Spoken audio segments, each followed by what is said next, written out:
Before time itself had shape, the greatest of angelic beings strained against a perfect creation. Melkor, mightiest of the Ainur, found the flawless symphony of his creator intolerable.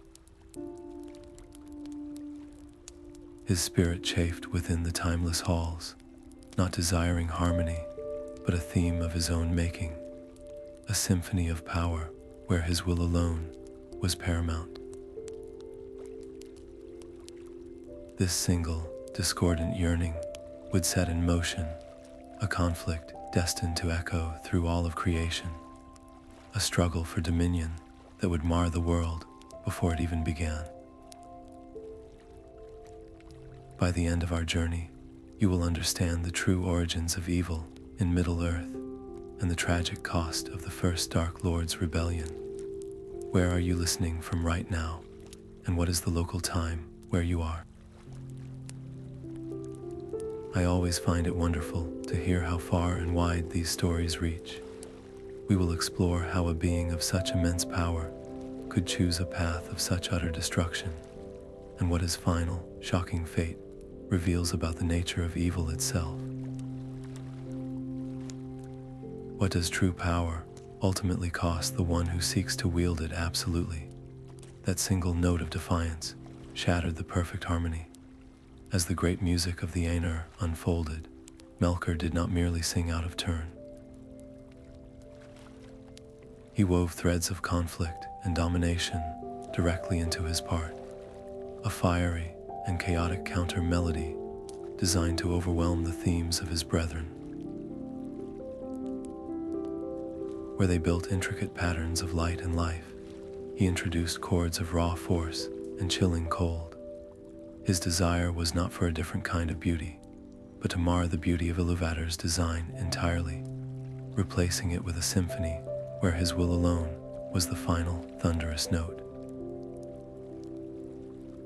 This was the moment the first dissonance echoed through existence, a profound crack in the foundation of everything. From that discord, sorrow, violence, and strife seeped into the very fabric of the world that is, forever tainting what was meant to be a flawless creation.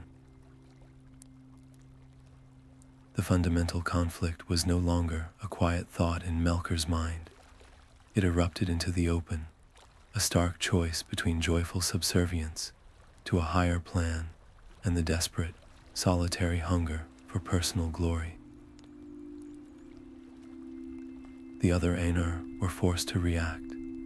Some strengthened their own voices to resist his overpowering theme, while others, tragically, found themselves subtly swayed by its compelling power, their own melodies beginning to twist in sympathy. This was not an accident. It was a conscious decision by the mightiest of the Ainur, a choice born of immense pride. He looked upon the flames imperishable, the sacred power to give true being that was reserved for Iluvatar alone, and his spirit burned with a consuming hunger to possess it for himself. The stakes in that timeless moment could not have been higher. It was the fate of all creation itself. Melkor's rebellion proved that even a divine order, conceived in perfection, could be broken by a will that refused to accept its place. What began as a philosophical difference in the timeless halls had now escalated into a tangible war over the very nature of reality, a conflict woven into the substance of the world before a single mountain had been raised. And as the final mighty chord of the music faded, the Ainur beheld a breathtaking and sobering vision. They saw Arda, the world that would be, a realm of astonishing beauty, already bearing the subtle, indelible scars of that first great rebellion. It was a kingdom marred before its dawn, and one that the now fallen Melkor looked upon with a single, undeniable thought. He desired to claim it as his own.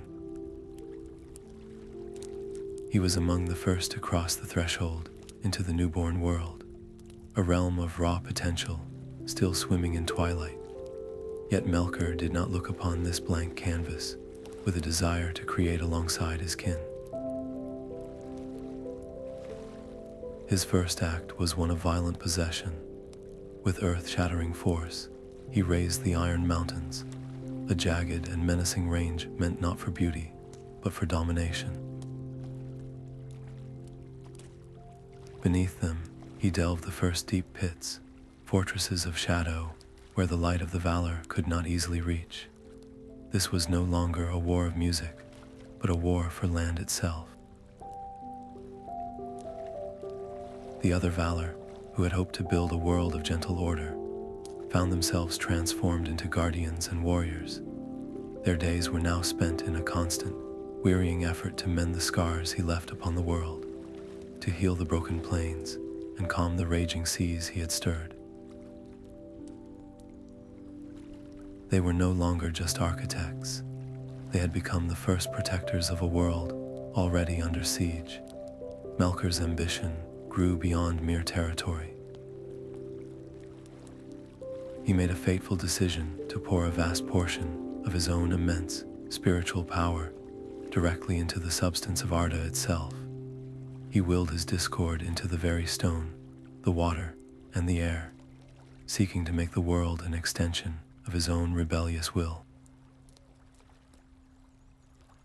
This act was a profound corruption, but it came at a great personal cost.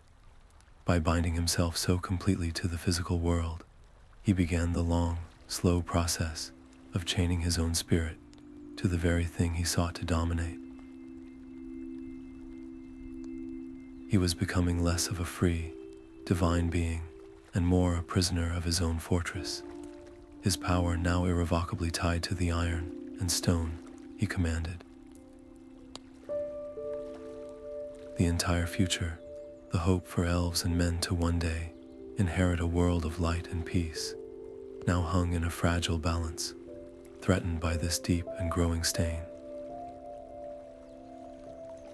This first age of Arda was not destined to be his alone. Into this conflict came Tulkas, the last of the Valar to enter the world. He arrived not with armies or intricate plans, but with sheer, joyous strength and a laugh that echoed like thunder across the plains. Tulkas did not build fortresses. He simply strode across the land, and where he found Melkor's works, he tore them down with his bare hands.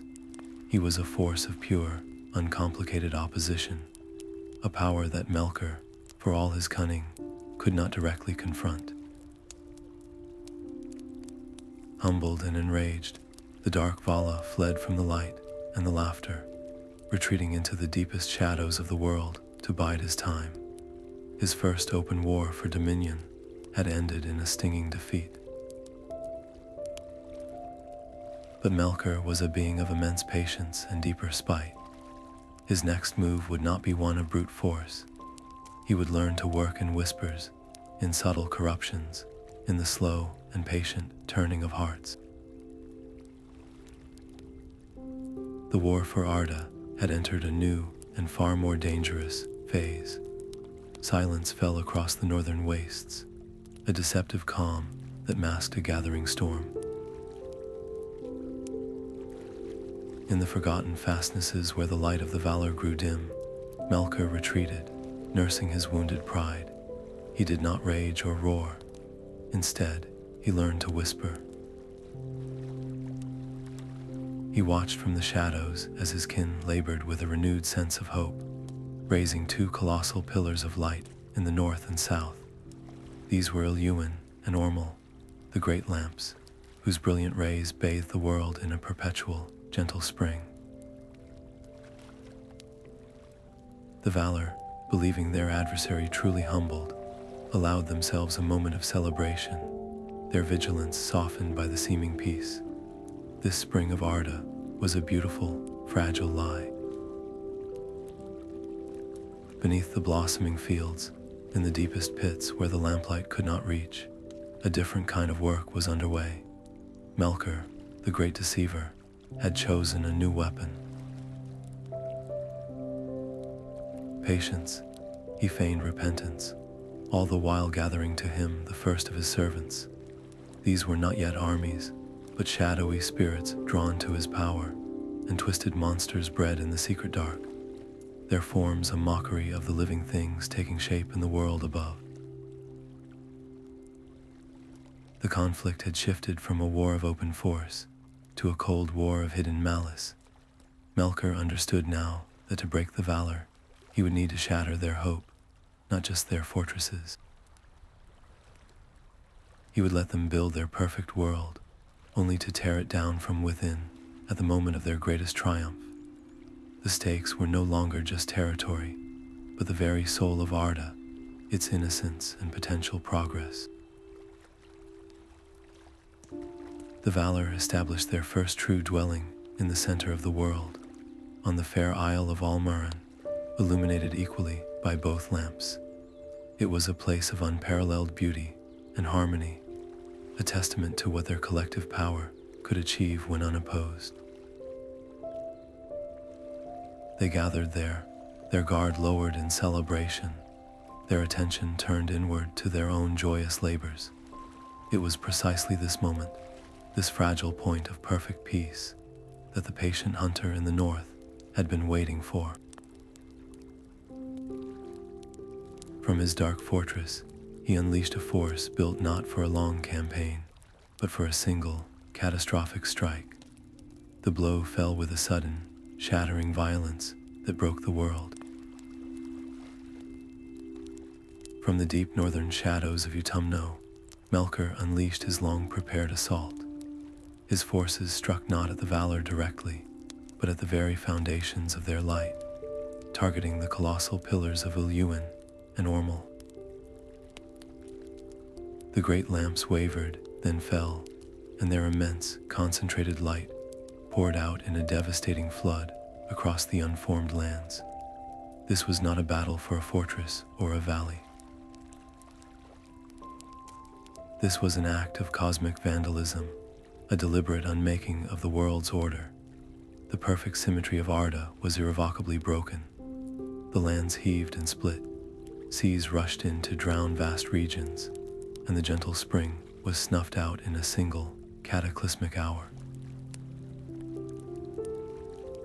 The Valar's fair island of Almaran, the heart of their joy, was swallowed by the tumult, its beauty erased from the world. Any lingering whisper of hope for Melkor's redemption died in that fiery rain.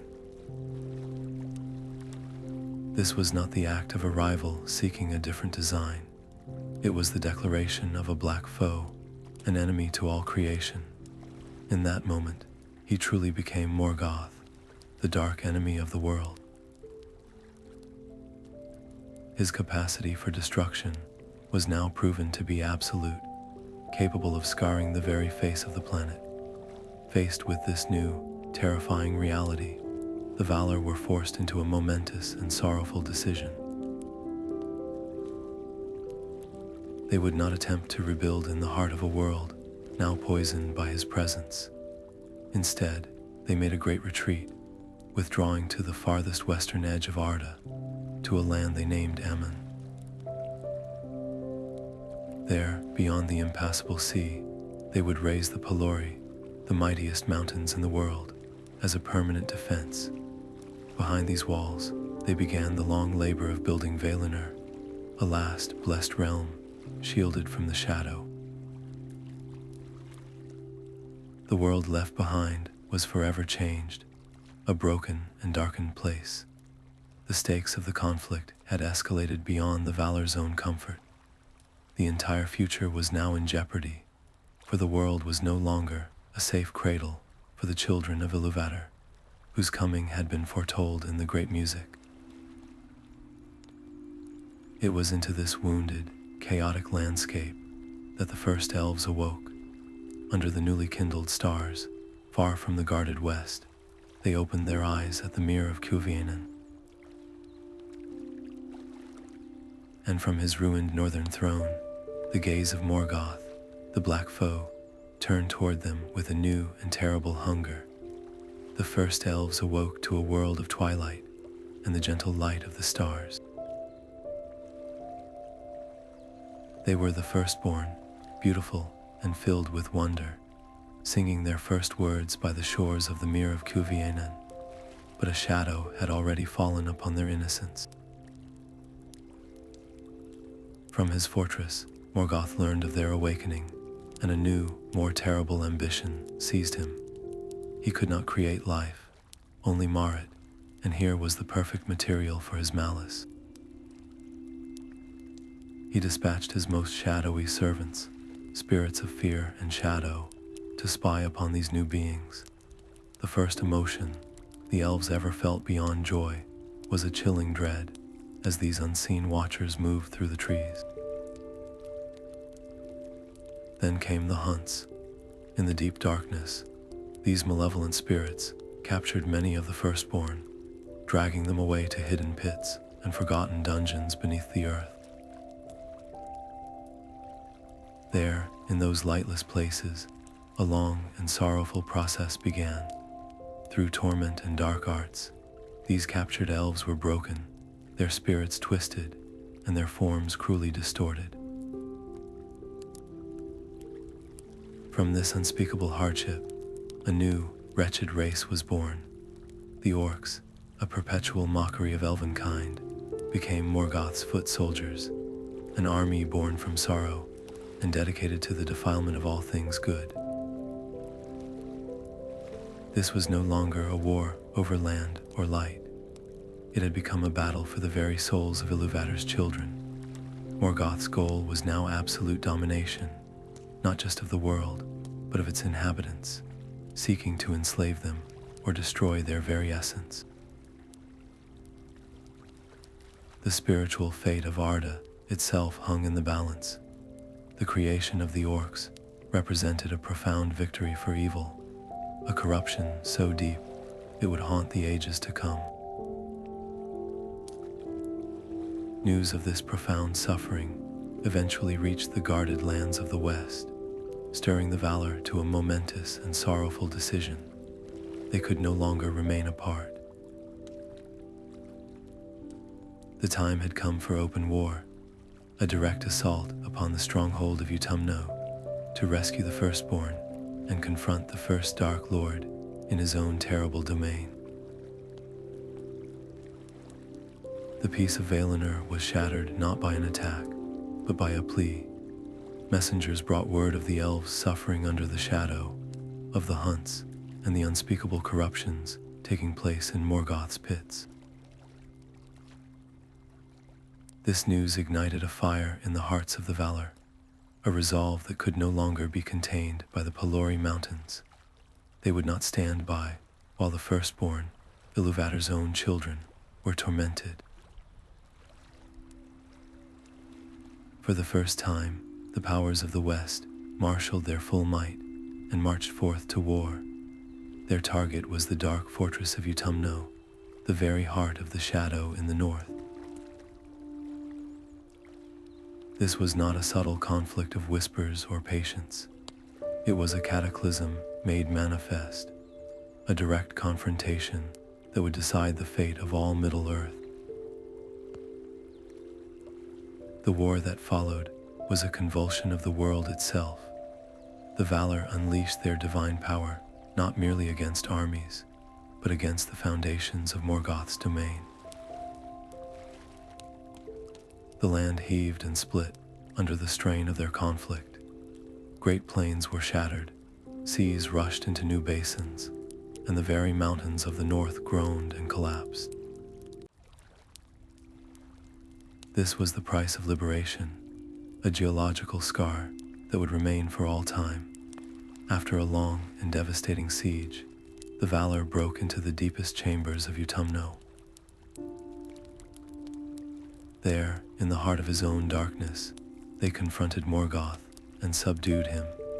His physical form was captured, and his terrible power was temporarily broken. It was a monumental victory, yet an incomplete one.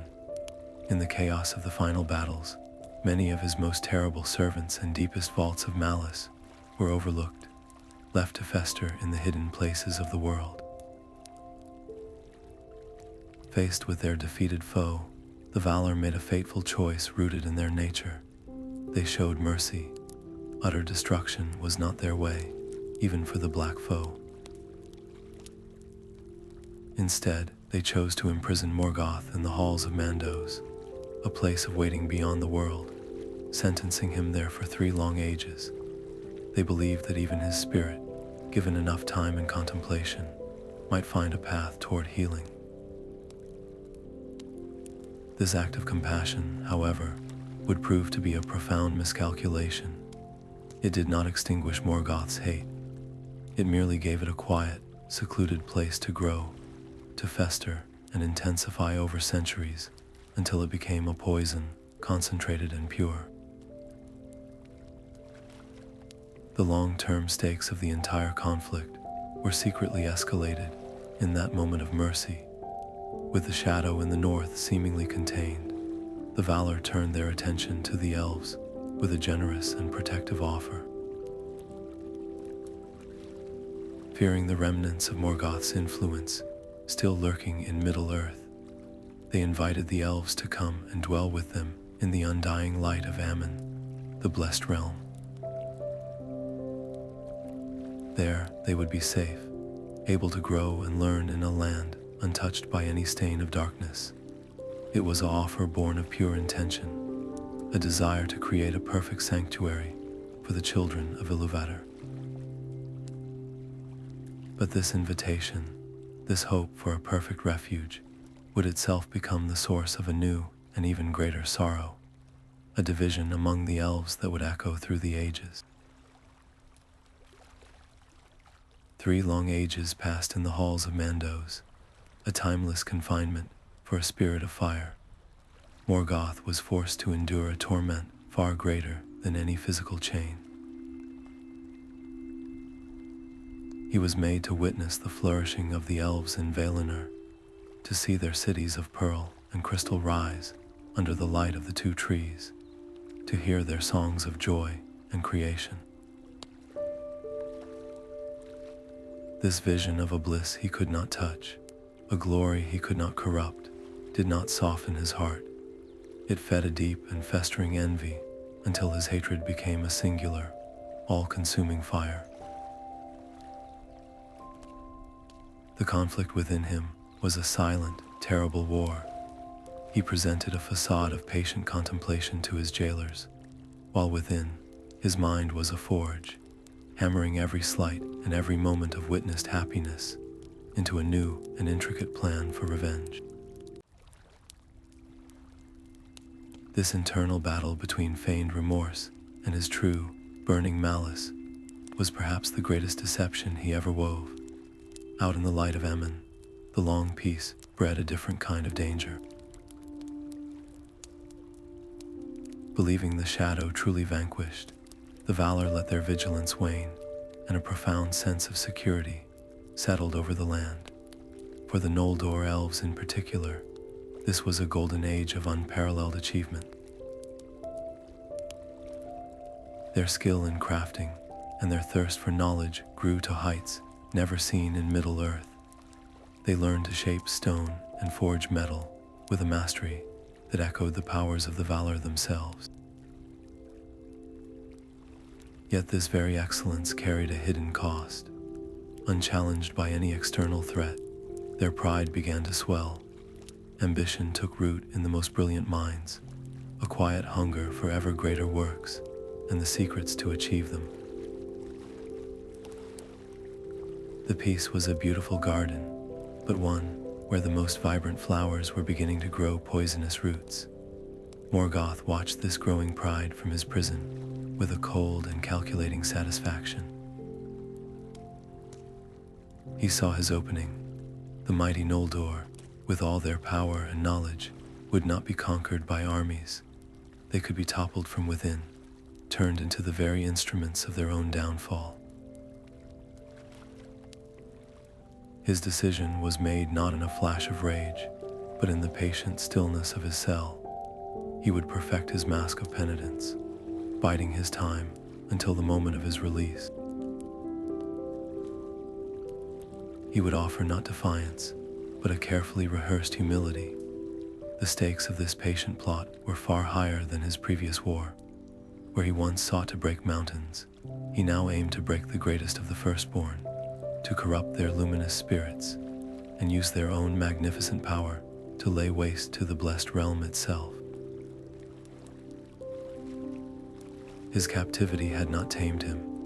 It had refined him into a more subtle and infinitely more dangerous foe. When the long centuries of his sentence were finally complete, Morgoth was brought before the throne of Manwë, the Elder King.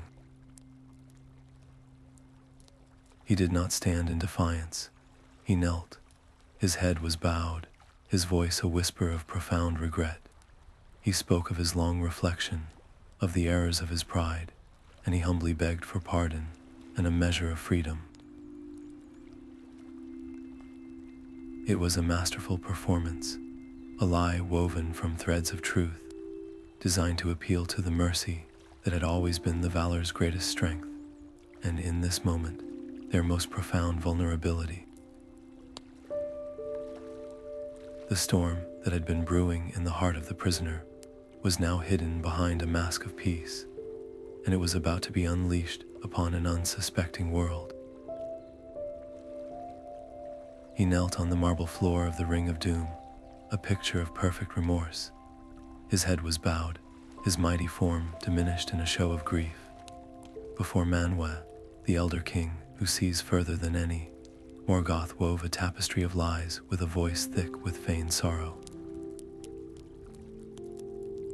He spoke of his long ages of contemplation, of the emptiness of his rebellion, and of a spirit purged of pride and yearning only for pardon. It was a performance of breathtaking cunning, designed to exploit the one weakness of the powers, their boundless capacity for compassion. Manwë, whose spirit is so pure it cannot comprehend a lie spoken with such conviction, looked upon his fallen brother and saw only the potential for healing. He believed the shadow had truly passed, that mercy could accomplish what chains could not, and so, with a fateful decree, he granted Morgoth his freedom. This act of tragic mercy, born from the highest ideals of the Valar, would become their most catastrophic error. The Dark Vala was now loose, his movements confined only to the borders of the blessed realm itself. A profound and terrible tension now hummed beneath the golden boughs of Valinor. The very concept of evil was a foreign language to the Valar, a subtle poison they could not taste in the air. They saw a penitent brother walking in their gardens, while in truth, a predator now stalked freely within their sanctuary, his every humble gesture a mask for a hate that had only grown more concentrated and patient during his long imprisonment. The stakes were no longer about borders or fortresses. The safety of every elf, the innocence of the two trees, the very sanctity of the undying lands, now hung in a fragile balance, threatened by a deception they were utterly unequipped to perceive. Morgoth, playing his part perfectly, did not immediately lash out. He bided his time, his gaze turning with calculated interest toward the most brilliant and restless of the elven kindreds, the Noldor. In their immense skill, their thirst for knowledge, and their swelling pride, he saw not a people to be conquered, but the perfect instruments for his long-awaited vengeance. He moved among them not as a dark lord, but as a fellow sage, a sympathetic ear in their glittering cities.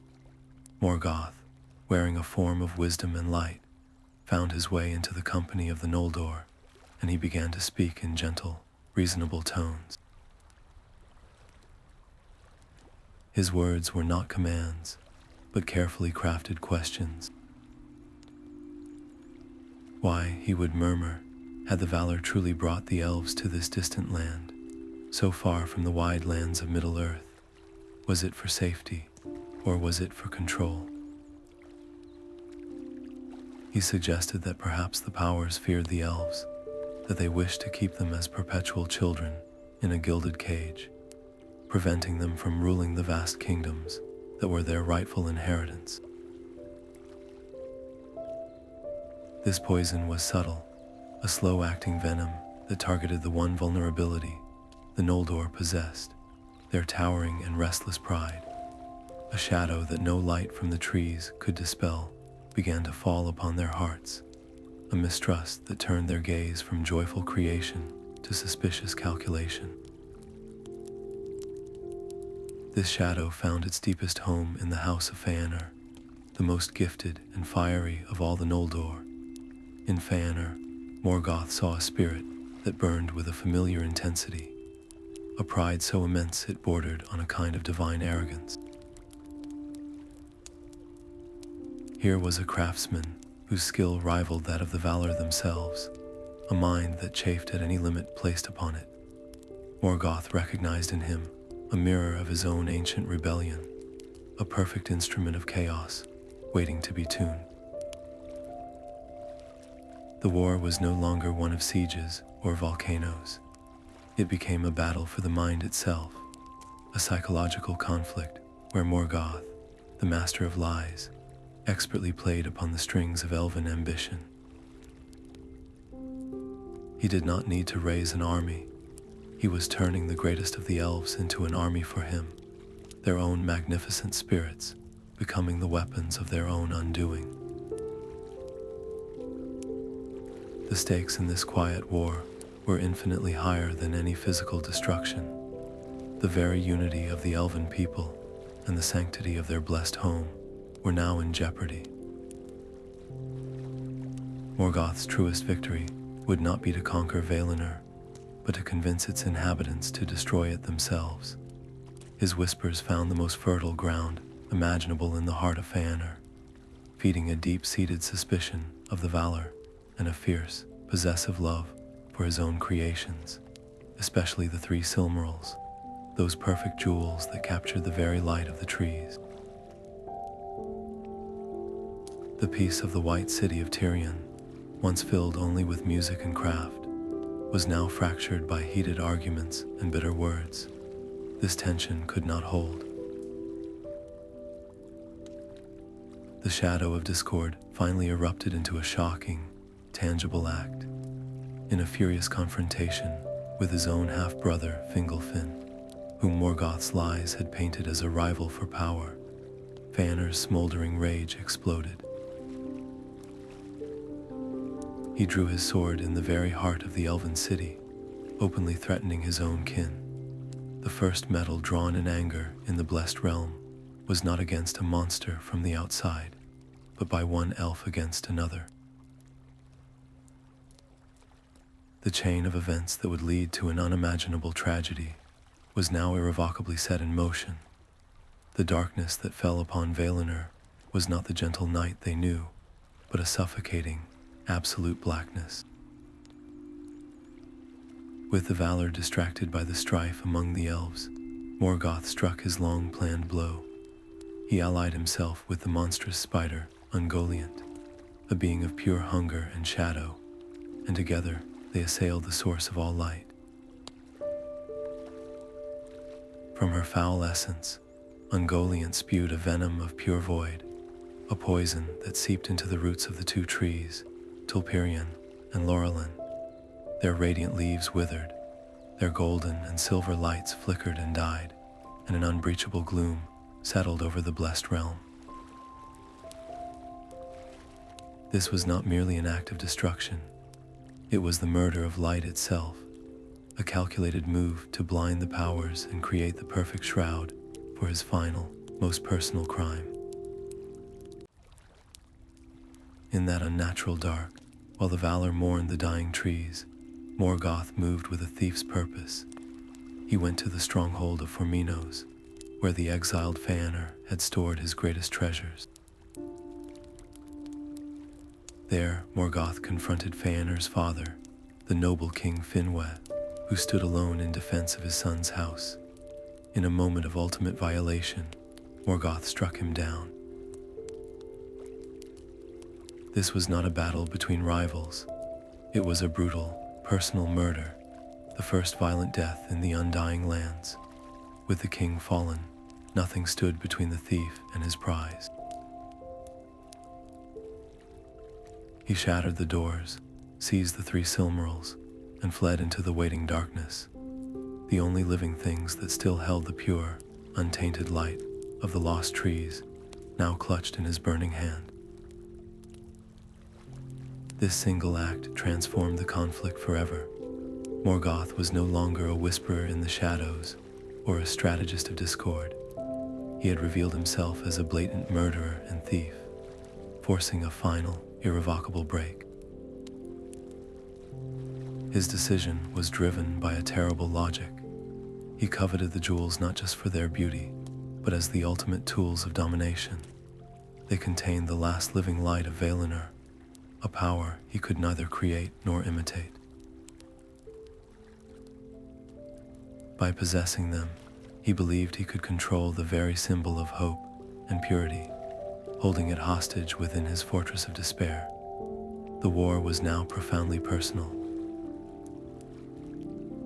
For Fëanor and his 7 sons, the theft and the murder of their grandfather became a blood feud that would consume ages, an oath of vengeance that would bind their souls to a terrible fate. Yet the prize itself became a source of perpetual agony. The Silmarils were hallowed, their light a sacred power that would not tolerate the touch of evil. They seared Morgoth's hands with a pain that would never heal, a physical manifestation of his own spiritual corruption. Clutching the jewels that burned him, he fled north with Ungoliant, crossing the terrible grinding ice of the Helcaraxa, a treacherous bridge of shifting glaciers and biting cold that linked Aman to Middle Earth. His return to his old dominions was a triumph, shadowed by eternal pain. He had achieved his greatest victory, plunging the West into darkness and claiming its greatest treasure, but he was now forever marked, a king of ruins holding a light that tortured him, a symbol of the fact that some beauty can be stolen, but never truly possessed. The alliance of darkness shattered over the spoils of light. As Morgoth and Ungoliant fled into Middle Earth, the great spider turned her countless eyes upon him, demanding the Silmarils he had promised as her payment. But the Dark Lord, clutching the jewels that seared his flesh, would not surrender them. His refusal ignited a fury in Ungoliant that eclipsed even his own malice. She enveloped him in a web of suffocating shadow, a gloom so profound it threatened to unmake his very form. In that moment of peril, Morgoth did what he had not done since the ages of his captivity.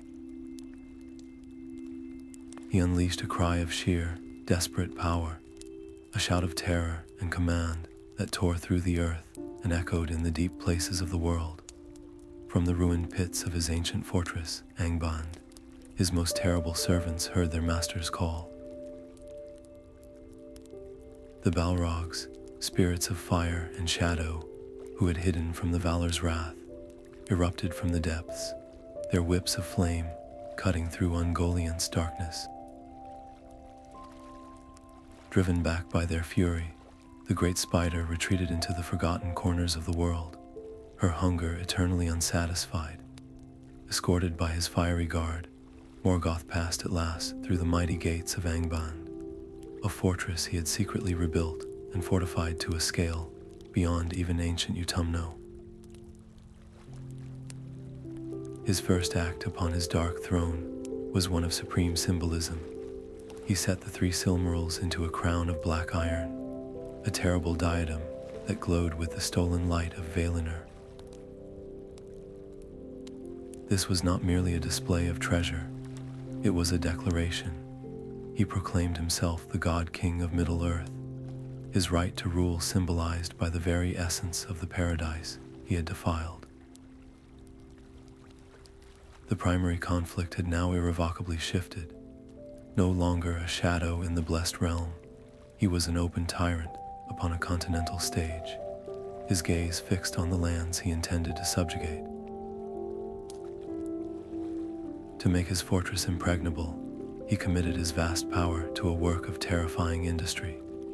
From the roots of the Iron Mountains, His will and his slaves raised 3 colossal volcanic peaks, merging them into a single, smoking mountain of doom named Thangorodrim. Its fiery vents and slag heaps became the gate and the symbol of his domain, a permanent scar upon the northern skyline. This decision revealed a crucial shift in his strategy. He was no longer planning a single, catastrophic strike, but preparing for a long, grinding war of attrition, a conflict meant to exhaust the hope of his enemies over centuries. The stakes now encompassed the entire future of Middle Earth. Every forest, every river, every free people yet to awaken existed under the threat of his shadow. And his enemies were already coming. From his high throne, Morgoth watched as swarms of white ships, bearing the host of the Noldor, landed on the distant shores. He saw the fire of vengeance in their eyes, a light kindled by his own crimes. They had crossed an ocean of grief to challenge him, their hearts sworn to an oath that would not permit rest until the Silmarils were recovered. Yet as he observed their camps glittering under the starlight, a cold satisfaction settled upon him. He had broken the peace of Valinor. Now he would break its people. He began to weave his nets of war, not with armies alone, but with lies, division, and the patient corrosion of their noble purpose, turning their great vengeance into his greatest weapon. The fires of vengeance burned brighter than any star over Mithrim. Fëanor, his spirit, a torch of pure rage, drove his host forward with a relentless speed that left caution far behind. He saw only the dark peaks of Thangorodrim on the horizon, the crown of his enemy, and the stolen light within it. He would not wait for the rest of the Noldor host. He would break the gates of Angband himself, but Morgoth, watching from his high throne, was not idle. He saw the reckless charge and sent forth a great tide of his new-made orcs, a vast and clumsy army designed to test the strength of these shining invaders. The two forces met on the wide plains beneath a sky, dusted only with starlight, and the battle under stars, the dagger Nuin-Goliath, began. It was a slaughter, but not the one Morgoth had envisioned. The light of the Noldor was not merely in their eyes, but in their blades and their terrible skill. The orcs, who had known only the dim shadows of the north, were blinded and bewildered by the ferocity of the elves. Fëanor fought at the forefront, a figure of terrifying beauty and wrath, and he hewed through the ranks of his foes as if they were dry reeds. His advance was so swift and so absolute that he broke the entire orc army, driving them back in a bloody rout all the way to the very gates of Angband itself. In that moment, it seemed like a victory of pure, unstoppable light. Yet this was the first lesson in what the elves would come to call the long defeat. For in his triumphant fury, Fëanor advanced too far ahead of his own people, and as he stood before the gates of the enemy, the shadows within them stirred. Morgoth, seeing his crude orc host shattered, made a calculated decision. He would not waste more of his common soldiers. He would spend a treasure. From the deepest pits of Angband, he unleashed his Balrogs, the demons of fire and shadow that had rescued him from Ungoliant. They surged forth, a wave of primal terror, and surrounded the lone elf lord. Fëanor fought with a valor that has become legend, but he was alone against the personal lieutenants of the Dark Lord. They wounded him mortally with their whips of flame, and though his sons rushed to his aid and drove the demons back, the damage was done. His body was borne from the field, his fiery spirit extinguished. The Noldor had won the field, but they had lost their king, their brightest flame, and their driving force. Fëanor's spirit departed to the halls of Mandos, leaving his 7 sons to inherit not a kingdom, but a terrible, unbreakable oath of vengeance. Morgoth, from his fortress, learned a crucial lesson. He saw that the Noldor were mighty, but he also saw that they could be drawn out, that their passions could be used against them. The death of their greatest leader was a strategic victory, far more valuable than the loss of an entire army of orcs. The personal stake for the sons of Fëanor was now sealed in their father's passing, a blood feud that would dictate their every move for ages to come. For Morgoth, this first test confirmed the strength of his rebuilt power and revealed the path to ultimate victory. He would not meet them in open battle on their terms again. With the most dangerous and impulsive of his enemies gone, the Dark Lord settled in for a longer, more insidious war. He began to build his forces in secret, digging deeper and breeding more, while his mind turned to other, quieter weapons. He would seek not just to defeat the Noldor, but to make them his unwitting allies in their own destruction. A strange, watchful peace settled over the northern lands. The Noldor, their vengeance tempered by the immense loss of Fëanor, now followed the steadier hand of his half-brother Fingolfin. They did not storm the gates of Angband. Instead, they chose a more patient, more terrible strategy. They built a great leaguer, a ring of steel and vigilance around the 3 volcanic peaks of Thangorodrim. For nearly 400 years, sentinels watched the Dark Mountain, and the fires of Morgoth were contained within a cage of elven might. This was the Siege of Angband, a long, silent stalemate that held the shadow at bay. During this watchful peace, the elves did not merely stand guard, they flourished. With the immediate threat contained, they turned their incredible skill to building realms of legendary beauty hidden across the land. In secret river valleys and deep beneath forested hills, they raised the hidden cities of Nargothrond and Gondolin, and the Queen Melian wove an unseen barrier of enchantment around the forest of Doriath. These were kingdoms of song and stone, places of such splendor they seemed to defy the very shadow that had driven the Noldor from the west. It was a golden age born from a state of war, a beautiful but fragile dream. Yet within the fiery heart of the mountain, a different kind of work was underway. Morgoth, the master of the long game, saw the siege not as a prison, but as an opportunity. He would not waste his strength in futile assaults against the Elven Watch. His decision was one of profound and strategic cruelty. He turned his dungeons into laboratories and his deep pits into breeding chambers. While the elves built their shining cities above, Morgoth labored in the profound dark, twisting life into new, terrible forms. He experimented with ancient, wicked spirits and the physical forms of the world, merging them into creatures of pure destruction.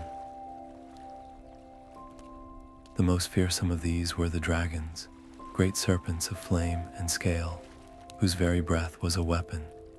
This period of peace was an illusion, a calm before a storm of unimaginable force. The tension was that of a dormant volcano. The land was quiet, but every elf who stood watch on the northern fences knew the eruption was inevitable. The question was not if, but when, and with what new horror would the Dark Lord finally choose to break his chains. The longer the siege lasted, the more powerful Morgoth's hidden army became, and the more terrible its eventual unleashing would be. The survival of every elven kingdom, every hidden city, and every song of joy now depended on the thin, watchful line of the leaguer and on the patience of a foe whose patience was finally running out. That patience shattered in a single, cataclysmic hour. Morgoth ended the long silence not with a shout, but with a roar of the earth itself. He unleashed rivers of liquid fire that poured from the peaks of Thangorodrim, scorching the plains and breaking the elven lines. From the broken gates of Angband, a vast and disciplined army of orcs, bred for this very moment, surged forth, and behind them, in the smoky sky, came the first of the winged dragons, a new terror that turned the high air into a domain of death. This was the dagger Bragalach, the battle of sudden flame, and it did not merely break the siege. It shattered the very hope that had sustained the elves for 4 centuries, drowning their golden age in fire and blood. The green plains of Ardgalen did not simply burn, they were unmade. Morgoth's long-prepared wrath erupted from the triple peaks of Thangorodrim, not as mere lava, but as rivers of liquid flame and choking clouds of poisonous gas that swept across the land, consuming everything in their path. This was the dagger Bragalach, the battle of sudden flame, and it shattered the 4-century siege in a single, horrific day. From the broken gates of Angband, a tide of darkness poured forth, a disciplined army of orcs beyond counting, flanked by Balrogs and, for the first time, winged dragons that turned the sky into a domain of fire and shadow.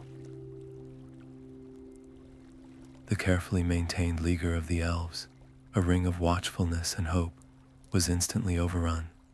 Great elven lords fell, their fortresses were besieged and broken, and the northern realms were plunged into a desperate struggle for survival. The initiative in the Long War passed decisively to the Dark Lord, and his ultimate triumph seemed not just possible, but terrifyingly inevitable. In the face of this cataclysm, a profound despair gripped the High King of the Noldor, Fingolfin. He saw the ruin of his people's hopes, the scorching of the green land into a desolate waste they would name Anfaglith, the gasping dust. Rage and grief overcame his royal caution, and in a moment of supreme, tragic valor, he made a decision that would become legend. He rode forth alone, a single shining figure against the ash-choked horizon, straight to the very gates of Angband. There, he called out Morgoth by name, challenging the master of the fortress to single combat. The thunder of his challenge, born of utter despair, echoed against the volcanic rock, a direct and personal insult that the Dark Lord, in all his pride, could not ignore. For the first time in centuries, Morgoth was forced to leave his throne and face one of his enemies in person, a confrontation that would test the very nature of his power. A solitary bell of defiance rang out against the volcanic stone. Fingolfin, High King of the Noldor, stood alone before the gates of Angband, his voice a challenge that shook the very foundations of Morgoth's domain. He called the Dark Lord a coward, a tyrant who ruled from the shadows, and he named him to face judgment in single combat.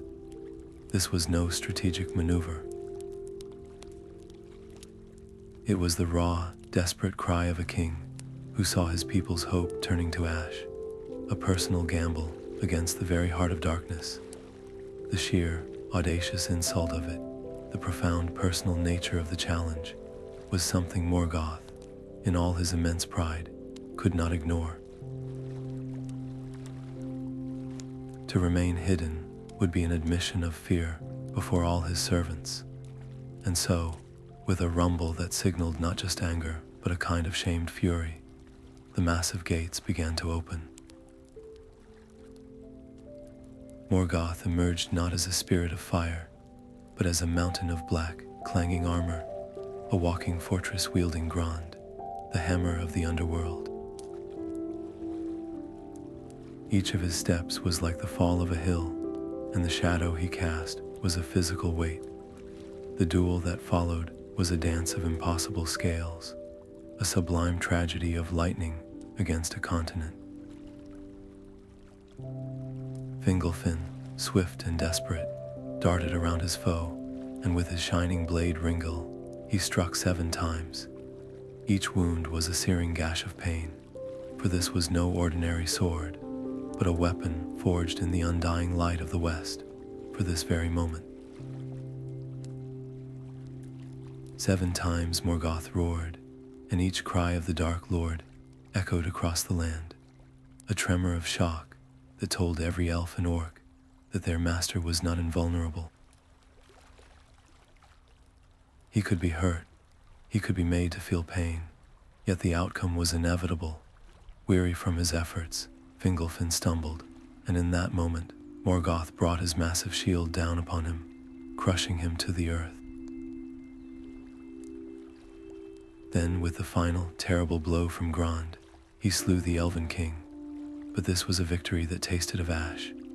Morgoth, the self-proclaimed God King of the world, now bore a permanent limp, a constant physical reminder that one elf, in his despair, had scarred him forever. The spirit of Fingolfin departed, and Thorondor, King of the Eagles, rescued his body from defilement, carrying it to a secret tomb upon a mountain peak. The death of the High King was a wound upon the spirit of all the Noldor, a loss that deepened the shadow of their long defeat and seemed to cement Morgoth's terrible dominance. Yet within that profound despair, a subtle shift began. The sheer, heroic madness of Fingolfin's challenge became a legend, a story whispered not just in the elven camps, but in the hidden, perfect city of Gondolin, a secret kingdom that now held the last unbroken reflection of Valinor's glory. And to the east, another new light was stirring. A race had arrived in the world that was not bound to its fate in the same way as the elves. They were mortals, the race of men, full of a fierce, short-lived passion, and a freedom the Dark Lord did not yet understand. Morgoth had broken the king, but he could not break the story, and in the shadows he ignored, new players were quietly taking their places on the board, their choices still unknown.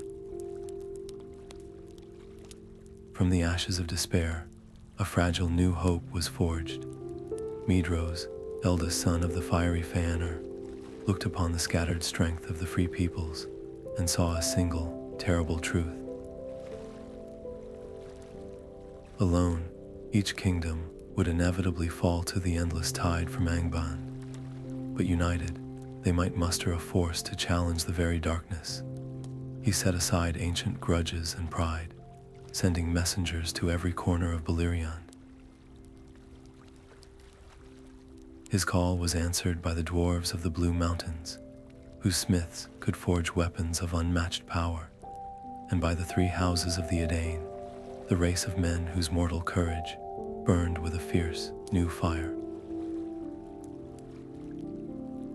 For the first time, elves, dwarves, and men stood together under a single banner, the Union of Maedhros.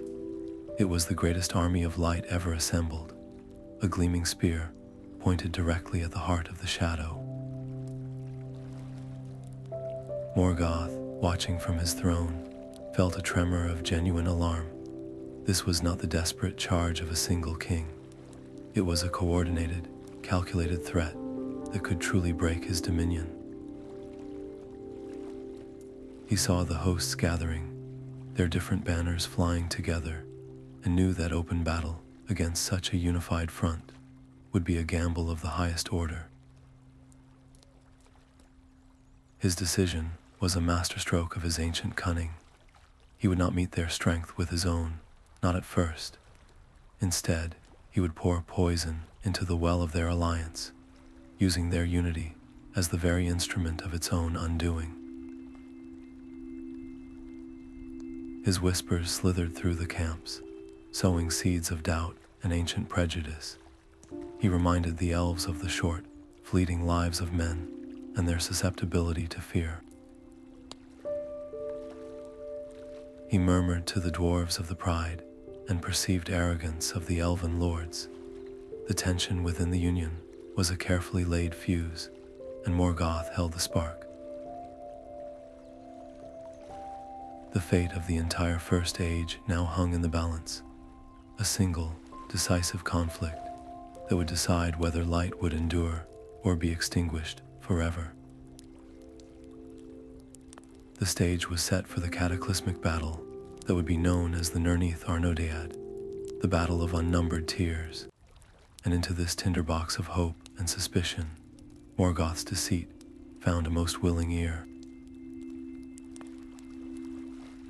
A chieftain of men named Uldor, his heart already twisted by promises of power and land from the Dark Lord, listened to those whispers and made a choice that would curse his name for all time. Hope turned to ash on the plains of Anfaglith. The great host of the Union marched forth, a glittering sea of elven steel, dwarven axes, and the hopeful banners of men, their combined might finally challenging the shadow on its own doorstep. For a fleeting, glorious moment, it seemed their courage would prevail. The lines of Morgoth's orcs buckled and broke before their furious assault, but the Dark Lord had not staked his victory on orcs alone. He had placed his trust in a far more reliable weapon, a poison he had carefully nurtured in the heart of the Alliance itself. At the very height of the battle, as the forces of the Union pressed forward, the betrayal was unleashed. Uldor the Accursed and his Easterling warriors, who had sworn oaths of loyalty, turned their blades against their own allies, attacking the host from the rear. In that single, catastrophic moment, the battle was lost. The Union was shattered, caught between the hammer of Morgoth's main force and the anvil of this unforeseen treachery. The field became a slaughterhouse, a chaos of fallen banners and broken bodies, earning its sorrowful name, the Battle of Unnumbered Tears. The consequences were absolute. The great elven kingdoms, their strength spent in this one desperate gamble, were left defenseless and open to the coming storm. The race of men was irrevocably divided, some families maintaining their honor while others, like Uldor's people, were forever marked by their faithless choice. Morgoth achieved his greatest military victory, not with a new monster, but with an old, simple tool, the corruptibility of a promise. His decision to target the Alliance's unity, rather than just its soldiers, revealed the depths of his strategic genius. He understood that the strongest fortress can be toppled if its foundation is weakened from within. The bravery of elves and Edain, legendary and fierce, was ultimately undone by a whispered promise and a faithless heart. With all organized resistance broken, the stakes of the entire war collapsed into something far more basic and desperate. It was no longer about winning, but about enduring. For the scattered remnants of the free peoples, survival itself became the only victory, a daily struggle against enslavement or complete annihilation. The few hidden refuges, like the secret city of Gondolin, now stood as the last, flickering candles in an overwhelming darkness. In the grim aftermath, Morgoth's power seemed truly absolute. His gaze, satisfied with the ruins of the battlefield, now turned inward, methodically searching for those last, hidden sparks of light that he was determined to extinguish forever. The shadow of Thangarodrim now loomed over every hidden valley. With the great armies of the Union shattered, Morgoth turned his full attention to the last bastions of the Noldor, hunting them with a systematic and patient malice. The first to fall was Nargothrond, the great hidden city delved deep beneath the earth. Its king, Orodreth, had been persuaded by the hero Turin-Turambar to abandon his people's secret ways and fight openly, building a great bridge before his doors. This single, prideful decision became their undoing, for when the dragon Glorung, the father of dragons, marched forth from Angband, he did not need to find a hidden path. He simply crossed the bridge, his immense weight a direct insult to the city's defenses. The halls of Nargothrond, once filled with song and the glitter of treasure, were despoiled, its people scattered or led into captivity. The destruction was a calculated lesson from the Dark Lord, proving that even the mightiest fortress could be broken by the pride of its own ruler. Yet one last glittering prize remained, the city rumored to be the most beautiful of all, Gondolin. Hidden within a ring of mountains and protected by a powerful enchantment of secrecy, it had endured for centuries as the final, unbroken memory of Valinor. To breach it, Morgoth employed his most intimate cruelty. He captured Miglin, the king's nephew, a prince whose heart was poisoned by a forbidden love for the king's daughter, Idril. In the darkness of Morgoth's dungeon, the Dark Lord did not torture him with whips, but with promises and visions. He offered Miglin both the woman he desired and the kingship of Gondolin itself, if only he would reveal the secret pathways into the hidden city. Miglin's decision to betray his people and his king was not made in a moment of rage, but in the slow, patient erosion of his spirit by a master of deceit. This was Morgoth's preferred victory, turning the very bonds of kinship into the weapon of their own destruction. The Sack of Gondolin was not merely a battle, it was the death of a dream. Guided by Miglin's treachery, a vast host of orcs, balrogs, and dragons scaled the previously impassable mountains and poured into the streets of the White City. What followed was a day of fire and ruin, a systematic annihilation of beauty. The great towers were thrown down, the fountains ran with sorrow, and the last of the house of Fingolfin was hunted through its own palaces. King Turgon perished within his burning tower, and the city he had built as a perfect sanctuary became his tomb. The few who escaped, led by Turgon's daughter Idril and the mortal hero Tuor, fled as refugees into the wild, carrying with them only their grief and the memory of fallen glory. The fall of Gondolin represented the utter fulfillment of Morgoth's vengeance upon the Noldor exiles. Their great kingdoms were now dust, their people slain, enslaved, or scattered to the winds. The light of the elves in Beleriand had been reduced to the faintest ember, threatened by the slightest breeze. That last, fragile ember glowed in a new refuge, the havens of Sirion, at the mouth of the great river. It was there that the survivors of Gondolin and other fallen realms gathered, a desperate community of exiles clinging to the very edge of the world, with the sea at their backs and the shadow before them. And it was in this place of last hope that a child was born to Idril and Tuor, a boy named Eärendil. His birth was a spark of impossible promise, a union of elf and mortal, a living symbol that even in the deepest darkness, a new kind of hope could be conceived. His destiny, though unknown to the refugees huddled around their meager fires, would become the single thread upon which the fate of all Middle Earth would soon hang. The sea at the edge of the world offered no more refuge. From the havens of Sirion, Eärendil, a lord born of both elves and men, looked upon a land utterly consumed.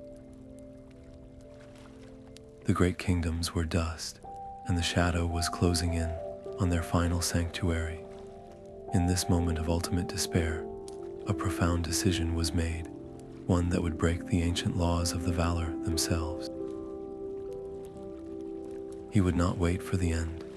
He would sail into the west, a direction forbidden to mortals, to seek the pardon and aid of the powers who had turned away. His wife, Elwing, brought him their last impossible hope. She gave to him the Silmaril, the very jewel wrested from Morgoth's crown by her parents, its light still pure and untainted. With this sacred fire as his guide and his plea, Eärendil built the ship Vingalot, a vessel crafted for a journey beyond all maps, and set sail into the endless, trackless sea. His mission was a solitary gamble, a final prayer sent across the ocean to a door that might already be closed.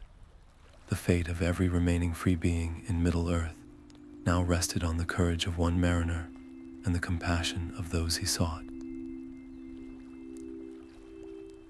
For years he sailed, guided only by the Silmaril's star-like glow upon the prow, a tiny speck of light against an abyss of shadow and doubt. Could a single voice, carrying the weight of a broken world, possibly reach the ears of the gods?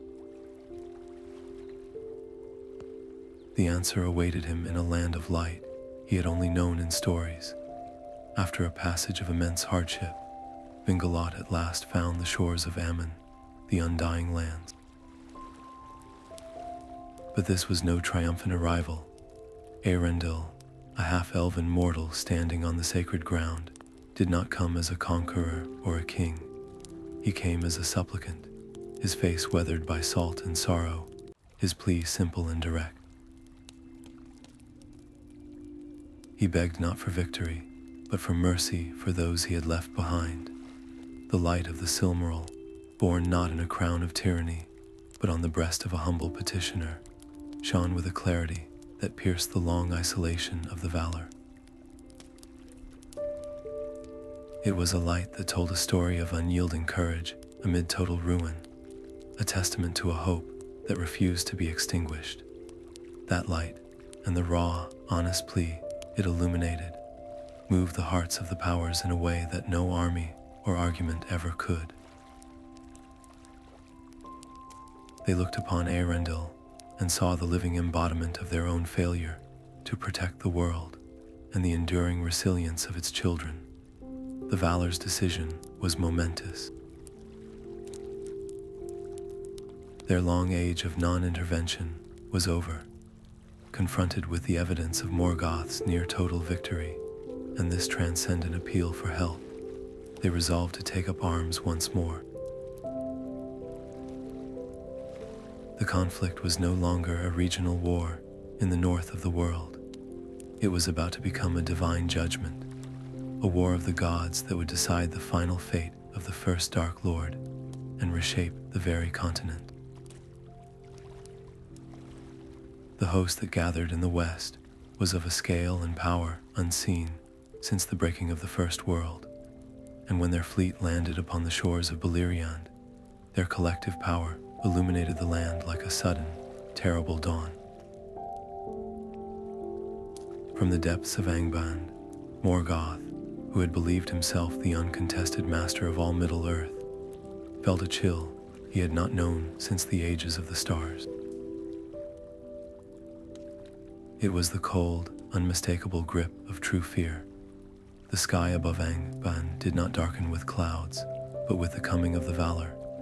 Their host landed upon the shores of Beleri, and, not as an army, but as a force of nature itself, their presence a light so fierce, it began to burn away the very shadow that had choked the land for centuries. This was the War of Wrath, the final, apocalyptic confrontation between the divine powers of order and the embodied will of destruction, a reckoning that had been building since the first discordant note was sung in the timeless halls. Morgoth, sensing the end of his long dominion, made a desperate and final decision. He held nothing back, unleashing every horror he had ever bred in his deepest pits. From the volcanic gates poured legions of orcs and trolls, entire flights of lesser dragons darkening the sky, and balrogs whose fiery whips cracked like thunder. But his ultimate weapon was still to come. The conflict escalated beyond any battle the world had ever witnessed. The land itself could not bear the strain of such divine and demonic forces clashing. Mountains were thrown down, and vast plains split asunder as the very foundations of the continent groaned in agony. The stake was nothing less than the future existence of a free Middle Earth, and the violence required to secure that future was so immense, it began to unmake the world it was meant to save. In a final, terrifying act of defiance, Morgoth unleashed the greatest of his winged terrors. From the deepest chasm of Thangorodrim rose Ancalagon the Black, a dragon so vast his wings could eclipse the sun, leading a swarm of his kin in a last, desperate defense of the dark fortress. The sky became a battlefield of fire and lightning, a sight of such terrible majesty that it seemed the dawn of the world's final hour. Yet even this ultimate horror was not enough. The valor of the host of the West, combined with the sheer, concentrated power of the Valar, proved insurmountable. The great dragon Ancalagon was cast down from the heavens, his colossal form shattering upon the peaks of Thangorodrim itself, the impact breaking the very towers of the enemy. With his armies swept away and his defenses in ruins, Morgoth was left utterly defenseless, cowering in the deepest pit of his dungeon. The war ended not with a strategic surrender, but with a divine arrest. The Valar laid hands upon their fallen brother, the once mightiest of all the Ainur, and dragged him from the ruins of his own despair. His reign of terror was over, but the cost of his defeat was absolute. The cataclysmic forces unleashed in the war had strained the land beyond its endurance. With a great roar of collapsing earth and a rush of unimaginable seas, the entire continent of Beleriand fractured and sank beneath the waves, a whole chapter of the world's history consigned to a watery grave. The geography of Middle Earth was forever altered, the northwestern world unmade to ensure that the shadow could not rise again from the same soil. What does such an absolute victory reveal about the price of purging a truly cosmic evil? The land itself had to be sacrificed. He was found not on a throne of defiance, but cowering in a lightless cellar, a pitiful shape of fear. The Valar, their power illuminating the deepest roots of the ruined mountain, cornered the source of an age of sorrow. Morgoth, the self-proclaimed king of the world, fell to his knees. He who had orchestrated the death of light, the murder of kings, and the corruption of innocence, now begged for the mercy he had never shown. He pleaded for pardon, his voice a hollow echo of the proud themes he once sang, but his words were empty, a final, desperate performance for an audience that could no longer be deceived. The time for mercy had long passed, exhausted by his endless deceptions and the oceans of grief he had spilled. In that moment of ultimate judgment, the great chains of Ainur were brought forth once more. Forged in the earliest days for this very purpose, they were unbreakable and cold, a symbol of absolute restraint. As the links closed around him, his vast physical form was rendered utterly powerless, a fallen giant bound by divine law. Then came the final, symbolic act of his defeat. The Iron Crown, that terrible diadem he had worn as a mockery of creation, was taken from him. From its setting, the 2 remaining Silmarils were wrenched free.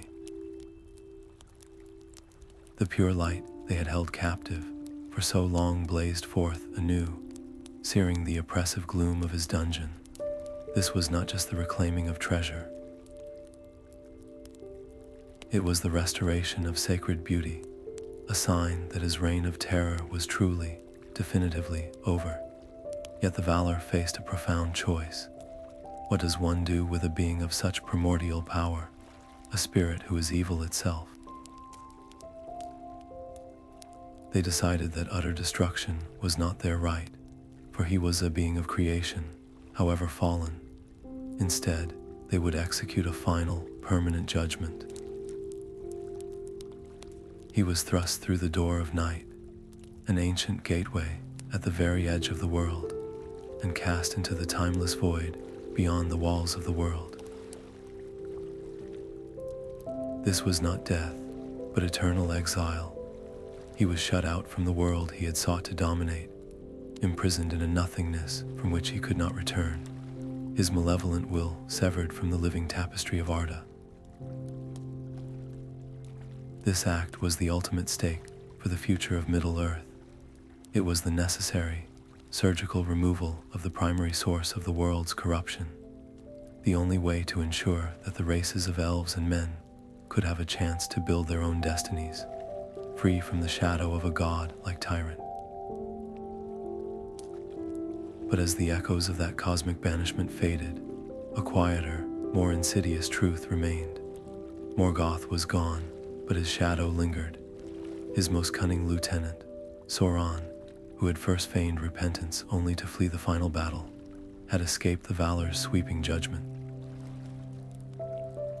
He remained in Middle Earth, a lesser shadow, yet one who had learned every lesson of his master's malice and patience.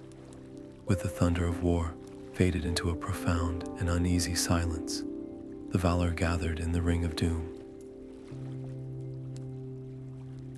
Their victory was absolute, yet the world they surveyed was a broken vessel, forever stained by the poison of its first tyrant.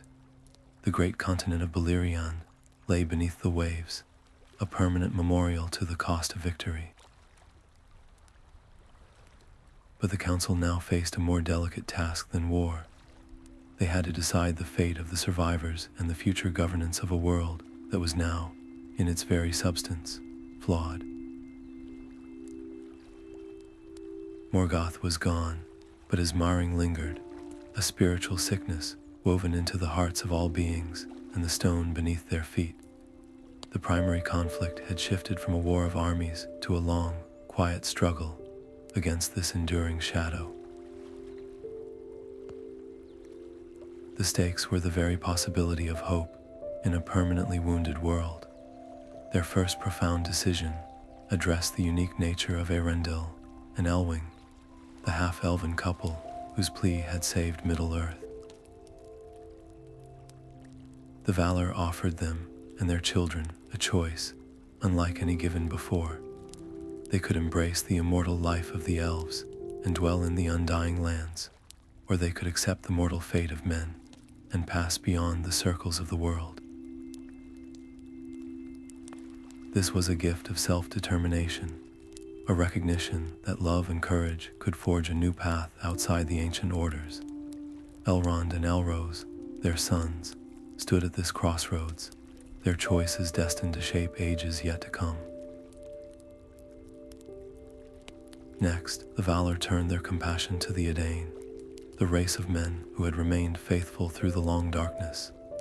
As a gift and a sanctuary, they raised a great star-shaped island from the sea, far to the west of Middle-earth. This was Numenor, the land of the gift. Here, the Edain were granted lives of peace, wisdom, and extended years, a realm separated from the immediate perils of the scarred mainland. This decision was an act of profound mercy, but also a strategic one. It established a beacon of civilization and strength, a guarded hope that could one day be needed again. The world was thus reconfigured, Aman was made forever inaccessible to mortal ships, protected by enchantments, while Numenor stood as a bridge between the divine and the mortal. The First Age had ended, not with a final solution, but with a new beginning defined by difficult choices and lingering scars. The door was shut on Morgoth, yet a chill draft seemed to seep from under it. The structures for a fragile peace were in place, but the deepest question remained unanswered. How does a world heal when the taint of evil is not just a memory, but a fundamental part of its nature? This would be the enduring struggle of all the ages to come. The silence after the war was not an absence of evil, but its transformation. The Valar perceived a terrible truth as they surveyed the newly shaped world. Morgoth was gone, but he had achieved a final, insidious victory, pouring so much of his own rebellious will into the substance of Arda that it became a permanent ingredient in its making. His malice was no longer a centralized fortress to be besieged, but a subtle poison diluted into the very soil, the water, and the air. This meant that disorder, decay, and the lure of domination were no longer external threats alone. They became innate tendencies within the world itself, a slow, gravitational pull toward shadow that every living thing would now have to resist. The Great War had ended, but the long defeat had truly begun for every free being. The nature of the struggle shifted in a fundamental way. The conflict was no longer about facing a dark god on a fiery throne. It became a perpetual, grinding effort against the corruptions he left behind, a battle fought as much within the individual heart as on any battlefield. It was the struggle against a whispered lie of power in a king's ear, the slow decay of a forgotten monument, or the selfish choice that fractures a community. This internalized shadow meant that no age could ever be entirely safe, for the potential for tyranny and sorrow was now woven into the fabric of existence. In response, the Valar made a momentous and sorrowful decision about their own role. They understood that a more direct, governing presence in Middle Earth would risk overwhelming the very peoples they sought to protect, stifling their growth and their hard-won freedom. Instead of rulers, they would become guides, their influence felt from afar through subtle signs, whispered wisdom, and the quiet calling of hearts toward the light. This choice to withdraw into a supervisory role defined all the following ages, placing the primary responsibility for the world's fate squarely upon the shoulders of elves and men. The long-term stakes of this new era became a matter of spiritual endurance. The ultimate question was no longer who would win a war, but whether the children of Iluvatar could maintain their courage, their compassion, and their hope throughout an endless history, shadowed by this innate flaw. Their moral resilience, their ability to choose light when the world itself seemed to lean toward darkness, would be the true measure of their victory. And so, the world, though freed from its black foe, would forever have to guard against the shadow he cast, a lesson written in fire and blood for all who would come after. Yet even in victory, the ancient oath held a terrible power. While the Valar passed judgment on Morgoth, the two remaining Silmarils, now reclaimed from his crown, were placed under the guard of Eärnwe, Herald of Manwë. Their light was a symbol of triumph, but it was a light that called to the last two surviving sons of Fëanor, Maedhros and Maglar. Though they had fought and suffered for centuries, their father's terrible vow still bound their souls. They were compelled to claim the jewels, no matter the cost or the circumstance, for the oath brooked no refusal and honored no ally. In a final, desperate act of theft, they came upon the camp of the victors and took the Silmarils by force. But the sacred jewels, hallowed by the light of the two trees, would not suffer the touch of such hands stained by kin-slaying and broken trust. The gems seared their flesh with an agonizing pain, a physical manifestation of their spiritual corruption. They had finally achieved the object of their lifelong quest, only to find it was a burning torment they could not hold. Maedhros, in a fit of madness and despair, could bear the pain no longer. He cast himself and his Silmaril into a gaping fiery chasm, and the earth swallowed them both.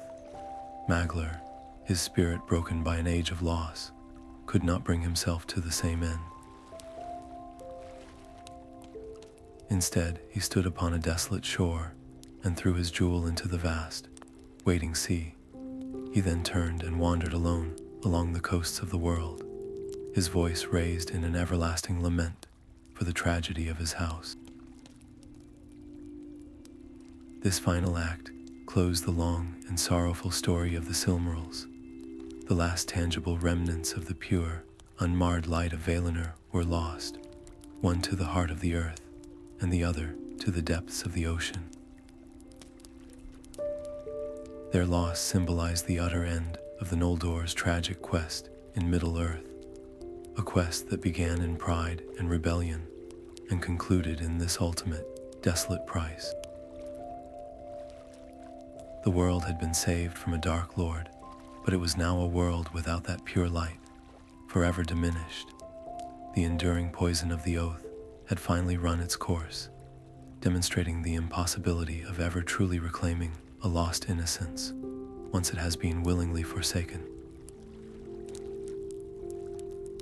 With the Silmarils gone, and the great continent of Beleriand itself sunk beneath the waves, the First Age reached its definitive and solemn conclusion. An era defined by celestial light and profound shadow had passed into legend. The world, though forever scarred by its first great conflict, endured. It now belonged to the survivors, to the elves who would fade, and the men who would rise, all carrying forward the memory of a beauty that was, and a shadow that had been, into the uncertain dawn of a new age. A new map was drawn from the ruins of the old world. With Beleriand lost beneath the waves, the Valar guided the surviving elves to new shores, establishing the grey havens of Lindon under the rule of Gil-galad, and later, the luminous and craft-focused realm of Eregion. To the faithful Edain, they granted the great island of Numenor, raised from the sea in the west, a land of gifted people with lives extended in peace and wisdom. These acts were not merely acts of relocation. They were a deliberate reconfiguration of power, creating stable centers of light and order, meant to guard against the world's lingering shadows. Morgoth was now a story, a terrifying legend whispered to children, but his malevolent echo had not faded from the earth. It simply found a new, more patient vessel. The primary conflict of this second age would no longer be against a god, but against his most gifted student, a spirit who had watched, learned, and now prepared to apply every lesson in deceit. Sauron, once a lieutenant of Angband, had survived the War of Wrath by feigning repentance, only to slip away into the vast, unguarded lands of the East. There, he began a slow and meticulous campaign, not with open war, but by offering his vast knowledge as a friend to all. He understood the deepest yearning in the hearts of the elves, a profound sorrow for the slow fading of their own power and the world's beauty, a process that was the enduring legacy of Morgoth's Marring. In the elven smiths of a region, particularly the brilliant Celebrimbor, Sauron saw his opportunity. In a fair and persuasive form, he called Ainur, the Lord of Gifts. He offered them the secrets to halt the decay of time itself. The decision the elves made was born from a noble, yet tragically flawed, desire. They would forge rings of power. Their intention was to preserve, to heal, and to protect their realms from the slow weariness of the world, to create islands of timeless grace, where the memory of the elder days would not dim. They did not know they were building their own cages, for while they labored in good faith, Sauron retreated to the fires of Orodruin, Mount Doom, and in secret, he forged a master ring. Into this one ring, he poured a great measure of his own will and power, a band of gold designed to dominate all the others, to make the preservative magic of the elven rings a tool for their own enslavement. The moment he placed it upon his finger, the elves became aware of his treachery, and they tore their rings from their hands. The war for the soul of the Second Age had begun, not with a declaration, but with a silent, spiritual invasion. The stakes were terrifyingly familiar, the prevention of a new Dark Lord from completing the work his master began. The Shadow of Morgoth became the first great story, a foundational myth whispered by elven lore masters and written in the annals of Numenor. It was no mere history of battles and fallen kings. It was a profound lesson about the nature of evil itself, a cautionary tale that taught every new generation how a being of near divine glory could fall through pride, through a hunger for a power that was never meant to be his. This was the legacy of the first Dark Lord, not just a ruined fortress, but a story that defined the very moral compass of the free peoples. The knowledge of his descent became the primary tool for vigilance. Parents would tell their children of the Silmarils and the oath that cursed a house, not to frighten them, but to arm them against the same temptations in their own hearts. The central conflict shifted from the battlefield to the soul. The enduring tension became the internal struggle within every individual, the choice between creating with others or dominating for oneself, between accepting one's place in a larger harmony or demanding a solitary, discordant theme. This internal war is the true echo of the music of the Ainur, playing out in the choices of elves and men every day. In response to this enduring shadow, the wisest of the Eldar made a conscious decision. Elrond, who had witnessed the consequences of oaths and betrayal, established his house in Rivendell as a refuge and a library of memory. Galadriel, who had felt the pride of the Noldor and resisted the lure of the ring, wove her realm in Lorien into a tapestry of preservation. They chose to become guardians, not just of lands, but of history itself, ensuring the hard-won lessons of the First Age would guide the choices of the ages to come. The ultimate stake in this quiet, endless war is the spiritual resilience of the world itself. Forgetting the past, dismissing the legend of Morgoth as an old fantasy, creates the very conditions for his shadow to find new purchase. It risks a slow, comfortable decline into the same errors, where a new whisper of power might sound like a gift rather than a chain. Thus, the tale of the first Dark Lord was passed down, a somber lullaby of power and loss. Its melody, a constant reminder that some shadows are so long, they touch every future. The shadow of Morgoth had grown long and thin, a fading echo in the cold stone of an abandoned mine, or the weary sigh of an elven lord contemplating a journey into the west. In the Third Age, The world itself seemed tired, bearing the cumulative weight of that first great marring. Its influence was no longer a concentrated fortress in the north, but a pervasive atmosphere of decay and a lingering dread that made courage a daily choice. The Great War against a divine foe had dwindled into a desperate, final cleanup operation. This was the last struggle against the most stubborn remnant of Morgoth's will, his lieutenant Sauron, who sought to finish the work his master began. The conflict retained the same cosmic stakes, the freedom of Middle Earth from a single, dominating will, but it was now fought by mortals and fading elves with diminished power.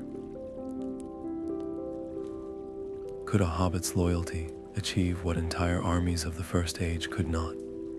The tension of this age was not in epic duels between gods and kings, but in the quiet, personal decision to resist despair. Figures like Aragorn, a king in hiding, and Gandalf, a guide whose power was cloaked in humility, rose not with the blazing light of the Silmarils, but with simple, stubborn hope. Their heroism mirrored the legends of old, yet it was scaled down to the measure of a single heart, choosing to do what is right, no matter how small the act might seem. The fate of the world came to rest on the most unlikely of shoulders, a testament to the fact that the final resolution to a song of discord might be found not in a mighty chord, but in a single, quiet note of refusal. And so, the long story that began with a note of discord in the music finds its final resolution in the quest to destroy the One Ring, a final, desperate effort to unmake the last great tool of the shadow. The final judgment was not a battle, but a banishment. After the cataclysmic war of wrath, the Valar did not execute Morgoth. Instead, they performed a kind of spiritual surgery, a permanent excision of his presence from the world he had sought to dominate. His vast, corrupted form, which he had used to walk the earth and scar its landscapes, was captured and bound in the unbreakable chains of Ainur. Then, in the ultimate act of rejection, he was thrust through the door of night, an ancient gateway at the very edge of reality, and cast into the timeless void beyond the walls of the world. This was not death, for a being of his nature could not be truly destroyed. It was eternal exile, a severing of his malevolent will from the living tapestry of Arda.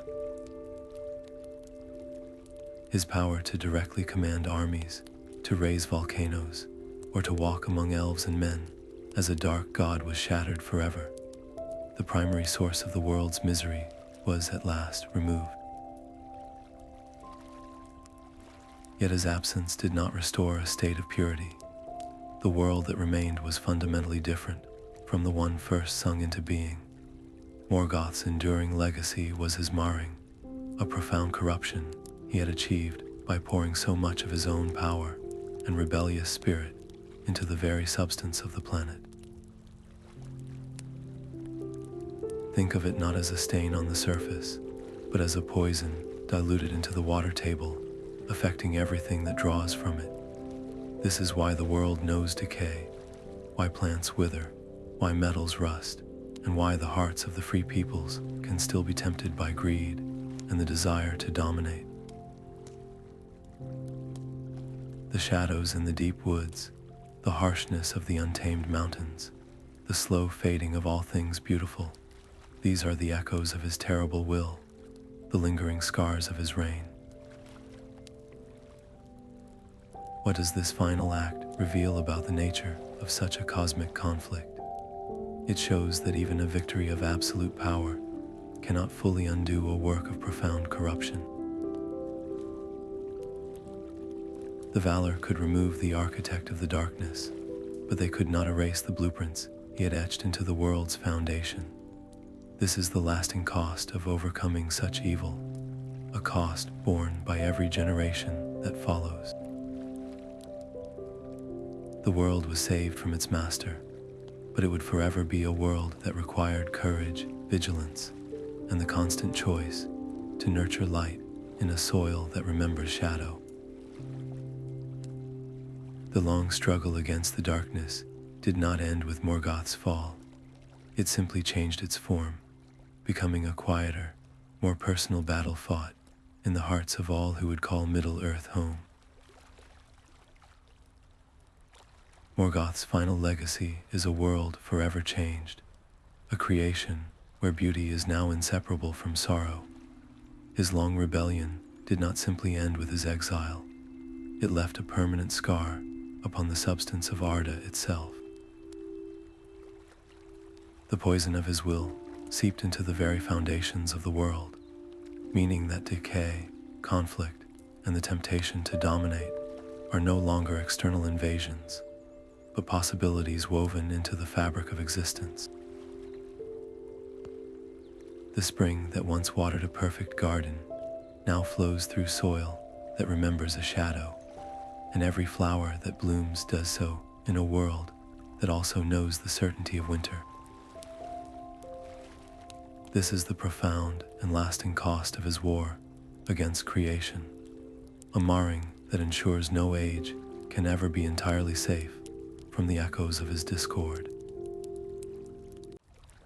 The enduring lesson of his fall is not just about the danger of a dark lord, but about the fragility of any spirit, no matter how mighty, when it chooses isolation over harmony. His story becomes an eternal warning whispered across the ages, a reminder that the hunger for absolute power is a path that ultimately chains the seeker to the very emptiness they sought to fill. We see this legacy reflected in the choices of those who came after, in the rings of power that promise preservation but deliver domination, in the fallen kingdoms built on pride, and in the quiet, daily courage required to choose healing over control. The world continues, not as a perfect symphony, but as a resilient and beautiful melody that has learned to incorporate its own sorrows, a testament to a light that, though forever dimmed, stubbornly refuses to be extinguished.